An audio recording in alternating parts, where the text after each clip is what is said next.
46-year-old disabled man passes away after a fire destroys his hut in Chonburi.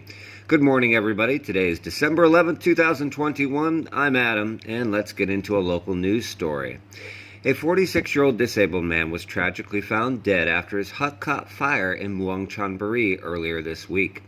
Firefighters were notified of the fire overnight on Thursday, December 9th in the Sansuk sub-district of Chonburi.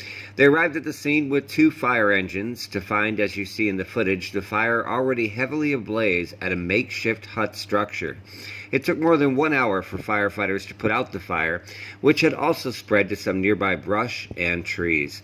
The hut was totally destroyed as a result of the blaze, and unfortunately, the body of a disabled man, who was later identified as a 46-year-old Thai man from Phetchabun, was found deceased inside the hut, having suffered extreme burns.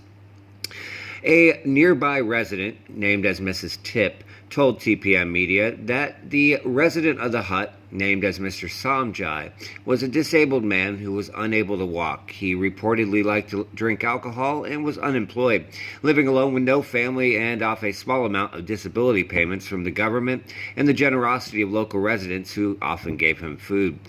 The resident was friendly to everyone and never caused problems, mostly drinking alone in his hut with a friend or two.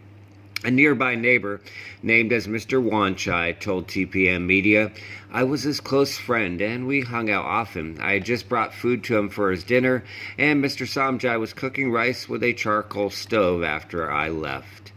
Police are continuing their investigation to find the exact cause of the fire, but early appraisals seem to point to the charcoal stove being used by Mr. Samjai as the issue, who, due to his disability, was tragically unable to escape the blaze. 46-year-old disabled man.